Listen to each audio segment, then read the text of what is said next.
I never really remembered much of my early childhood until I met Derek. It all came very clear to me then, what I used to get up to. But before I met him, I haven't a clue. I just do not remember anything.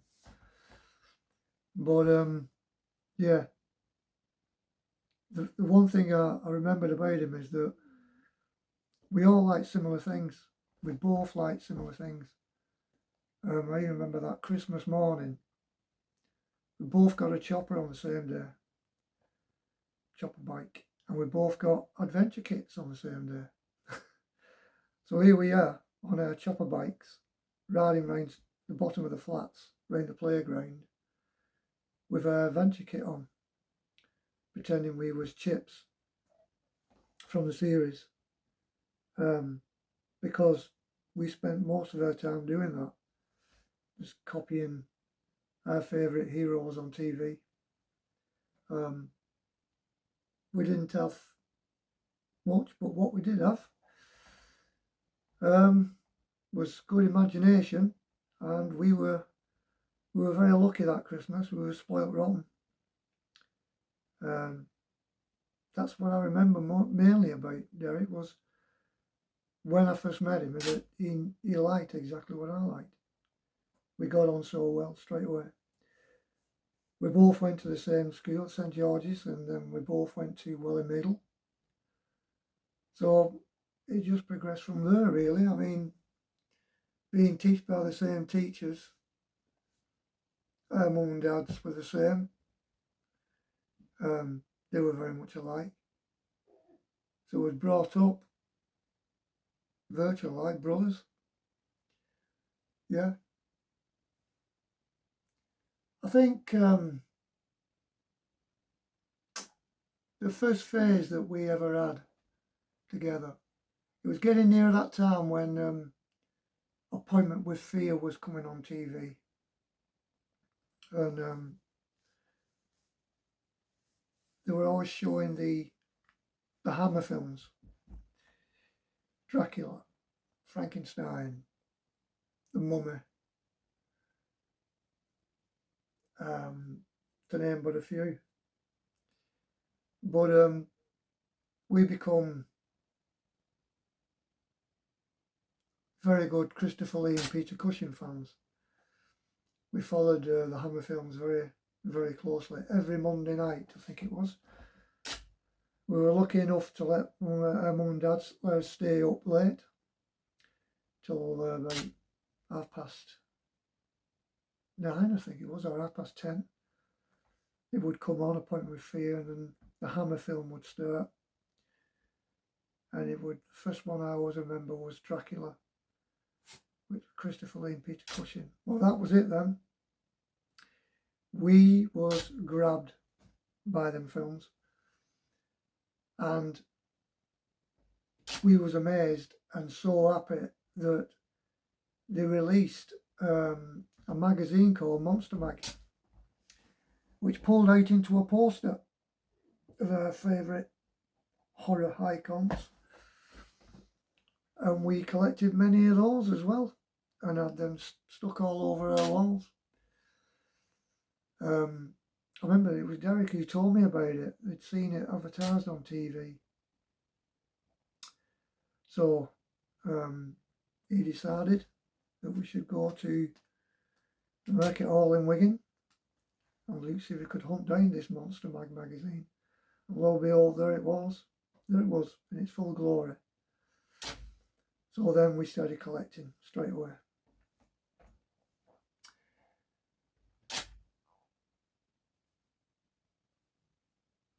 I also remember the very first Halloween. The very, very first Halloween. Like I said, we didn't have pumpkins.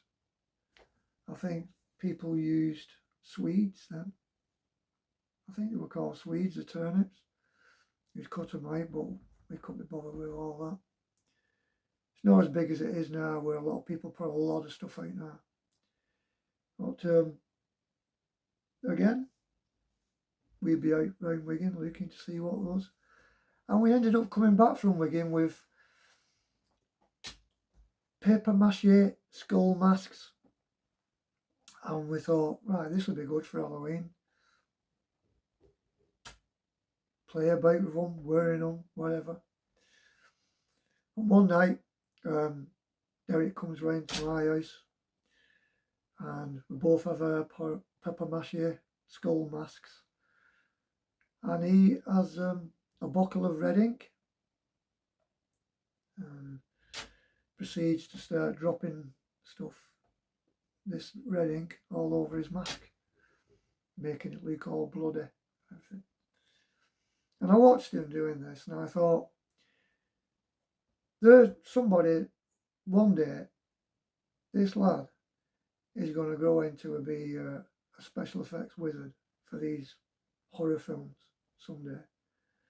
And I could just see him stood there at the window in my bedroom with this skull mask, putting the droplets of blood down the mask. He also brought with him a torch. And now this wasn't any ordinary torch. This was a torch that had red, blue and green gels on it, so you could have different coloured lights. So we'd switch the lights off and he'd put the torch on and he'd shine it onto the skull mask, pin it up on the wall, and he'd shine red colour, blue colour, green colour, and it always looked different. No matter which colour you put it on, it would look different. Not just because of the colour, but because the blood he put on and the features and everything. He added more to it. It wasn't just a plain skull mask anymore. It was something a lot more gruesome, because that's the way he was. That's the way he did things. Yeah, I'll always remember that one. I'll always remember that. It was a weird time because it didn't seem like there was there wasn't a lot of us. There wasn't a lot of friends. We didn't have a lot of people around us. It was only like later on that we started to meet different people. We tend to do things close together because we like similar things, and we had such a wide imagination. And every time something good on the TV came out, we followed it. We automatically followed it because we liked it so much. And it was unbelievable how much TV influenced us when we were young, very young. I think our next phase was Starsky Hutch and Sweeney when they came onto the screens. Yeah, because Starsky Hutch was a team of two. Sweeney was a team of two. So, oh yes, we was into them good style. Starsky Hutch because we liked the car, we liked the music, we liked the clothes they were wearing, we liked the action. And of course we had to reenact these situations, Starsky Hutch and the Sweeney, in his corridor in his flats where his dad lived. And after making quite a lot of noise in the corridor, chasing each other up and down the corridor and up and down the steps, his nan would come out, give him a good thumping up and down the corridor, which was quite funny. And I love that woman. She was a lovely woman, and she was very funny, but very strict. You had to be very, very careful. You knew where you were with her. Oh yes, there were many times we would reenact Starsky Hutch, the Sweeney. You wouldn't believe how fast Derek could get from the top of the flats down to the bottom in the steps. How quickly he could do that, getting down the steps to the bottom. He'd beat the lift. I went into the lift on the 6th floor, I think it were, and he was stood outside the lift, and he said to me, right, when the door closes, I'll meet you down there. And I thought, no chance. Door closed, lift went down. As he said, as soon as I reached the bottom, the door opened, and he was stood there. He wasn't even out of breath. And that's through watching Starsky Hutch. If you remember, Paul Michael Glaser, who plays Starsky, is running up and down the staircase on the intro. In fact, he was in the pilot episode of Starsky Hutch. Yeah. Then, of course, it was Sweeney. We reenact that as well. We'd get our school shirts on, untied with one of our dad's ties, slacking down there, with a big suit jacket that belonged to our dad's as well. Sometimes we didn't use the suit jacket. Plastic gun stuck there, paperwork on the corridor floor. We're going through the paperwork that we needed to get hold of somebody for questioning or whatever, and then we'd go out down the steps looking for them. I remember doing all that. Weird imagination. That corridor was an alleyway for Starsky Hutch, and it was an office, police office for the Sweeney. It's been many things. I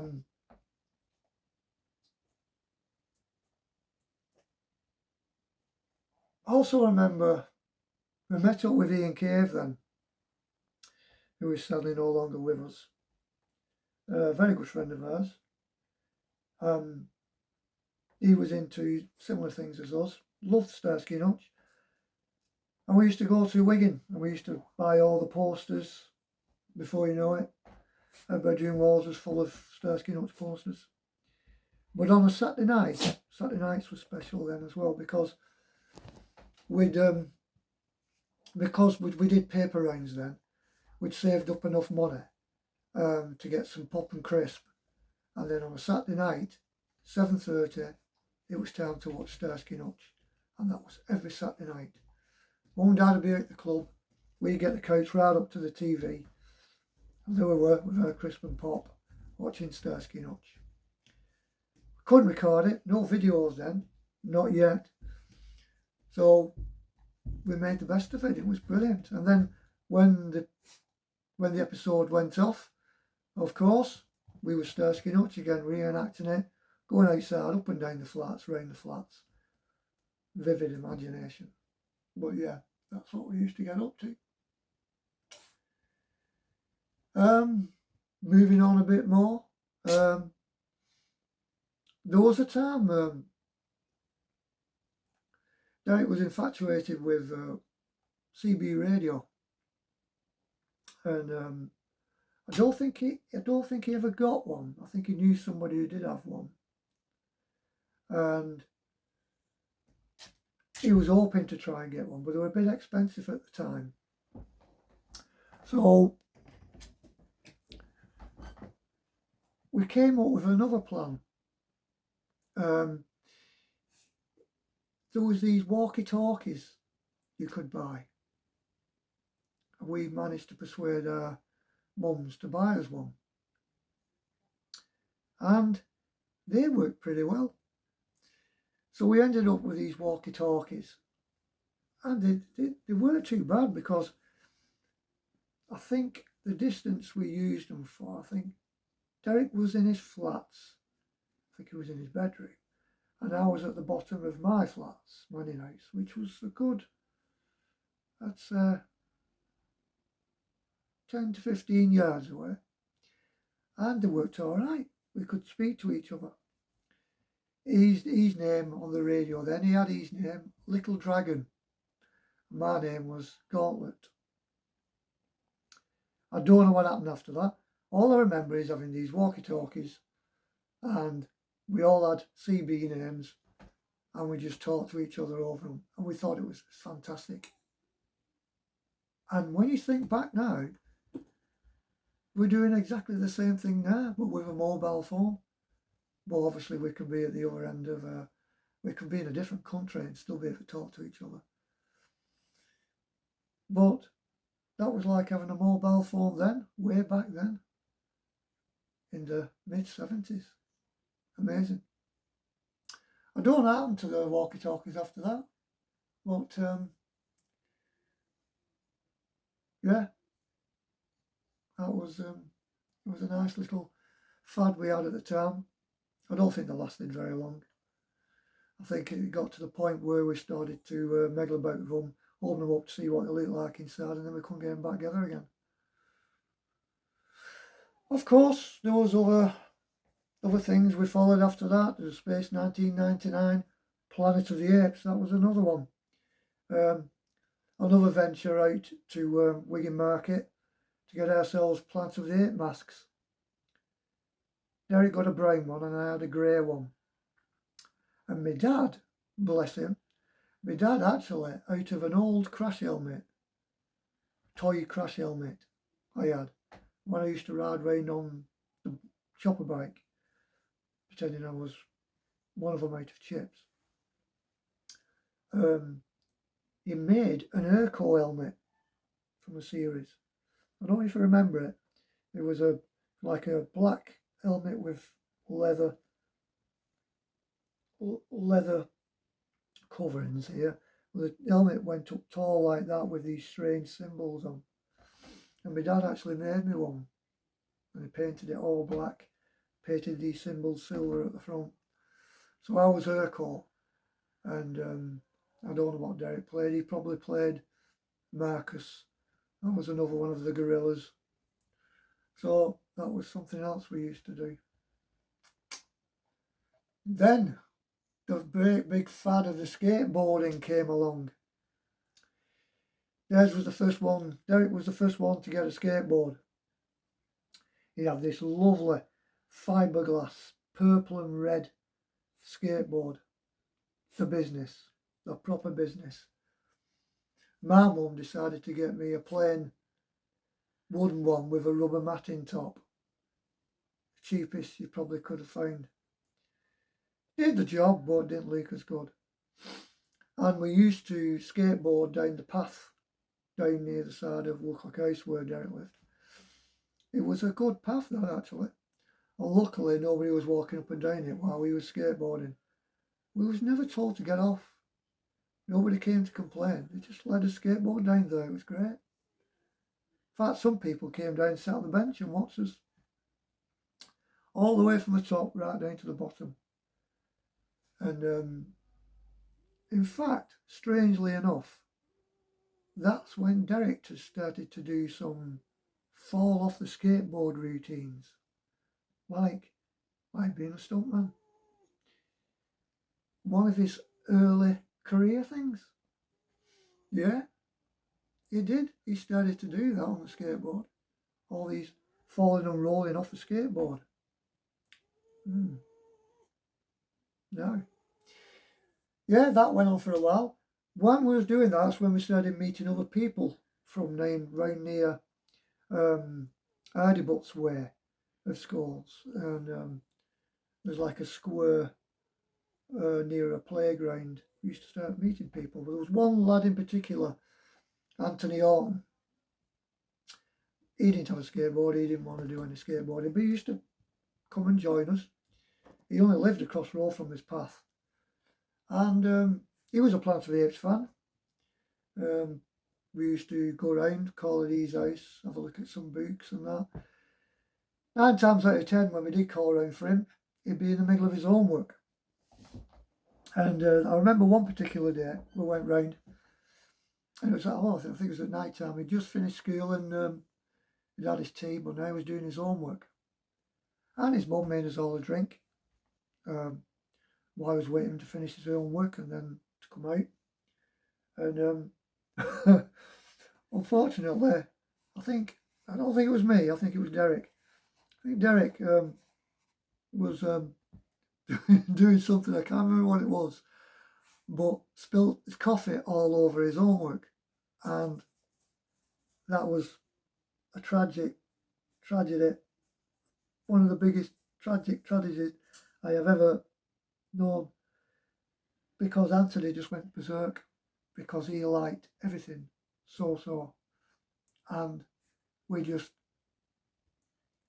demolished his homework, and it took him ages to write out this essay he was supposed to be doing. Don't know what it was on, but yeah, I remember that day clearly, very clearly.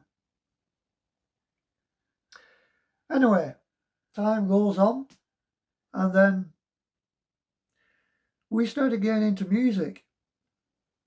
I started going out buying records, and so did Derek. All sorts of records, but mainly we used to like listening to Elvis. And Debenhams, when Debenhams used to be in Wigan, they had a downstairs and had a nice little record department, and they sold a lot of singles on Elvis, and we used to go there and buy some.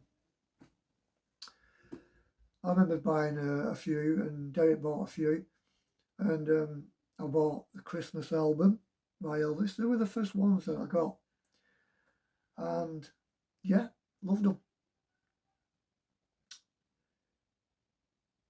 But then it reached 1977 now at this point. We knew about Elvis, we knew what he did. Hello from a Wire live on TV, remember watching that. Derek was in his house, I was in my house, we was both watching it. Didn't watch it together for some reason. Don't know why it was, probably because it was late at night, I don't know. But we met up the next day and we thought, yeah, it was a fantastic concert, that. Brilliant, absolutely brilliant. But it wasn't long before we got the tragic news that Elvis died. Well, from then on, there was more and more available to buy on Elvis.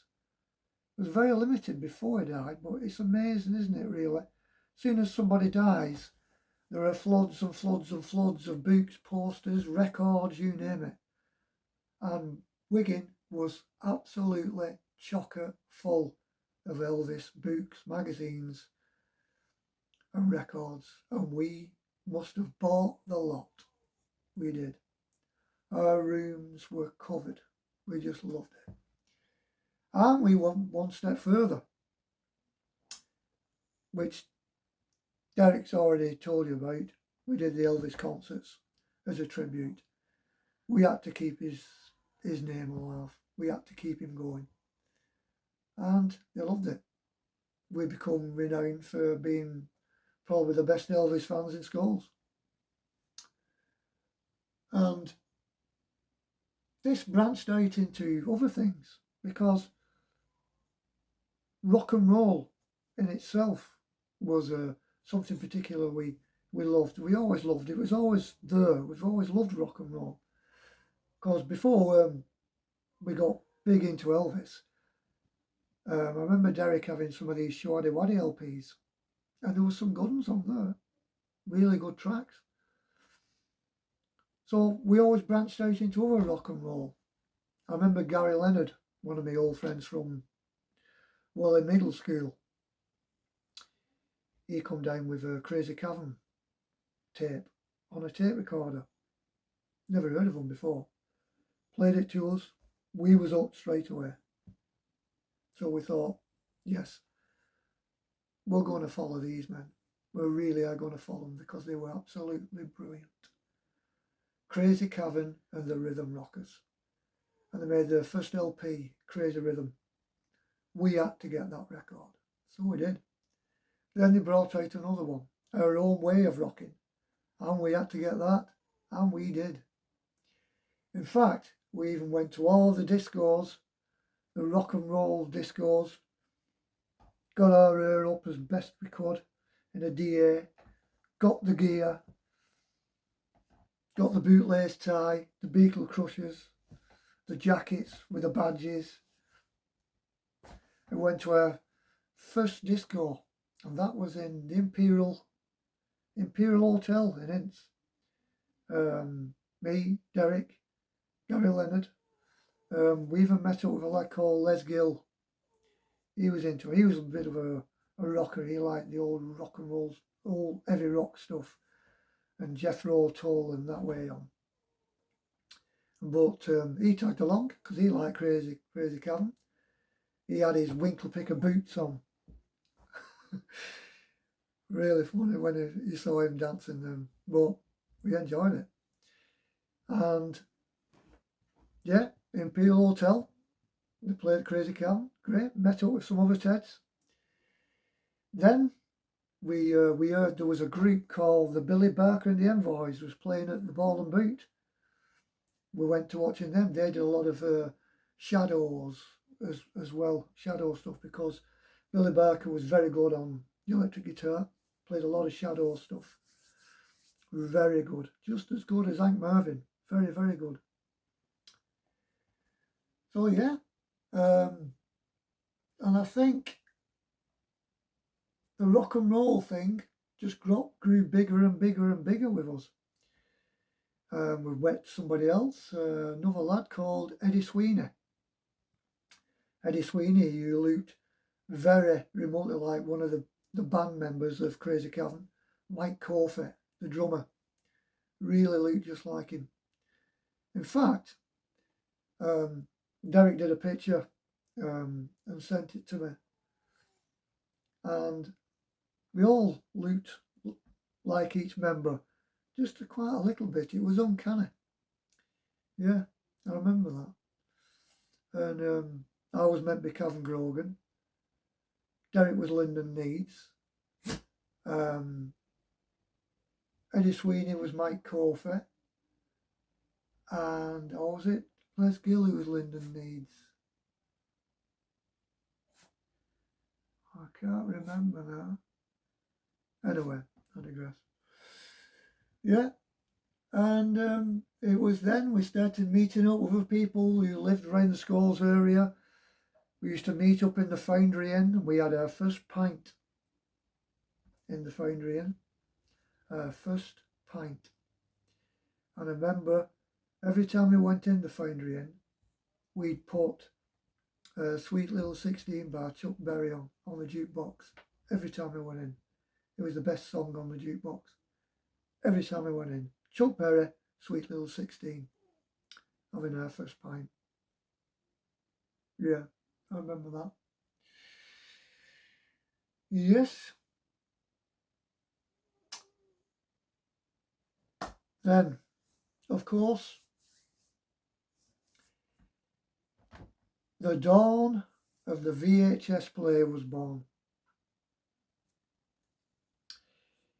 With that came along Dawn of the Dead and Evil Dead. This feature of our lives, this made Derek to what he is today. The VHS player introduced films to us that we never, ever would imagine could be on film. And we never, ever imagined that we could own these films. Dawn of the Dead and Evil Dead was our favourites. When we first saw those, we could not believe such films existed. But it wasn't just the blood and gore and the stories behind them. It was, how did they do that? Derek asked the question always, how did they do that? I want to know how they did that. I'm going to find out. And he did. He went and bought a book called Special Makeup Effects by Tom Savini. And he never looked back. He was telling me then how these makeup effects were done in each film, horror film that we'd ever watched. He explained all Dawn of the Dead to me. He explained all the Evil Dead, how it was done, how the photography was done, the makeup, how the masks, the makeup on the faces was created, what they used, what kind of things they used to make these makeup effects. He explained it all. And I just could not believe it. I could not believe it.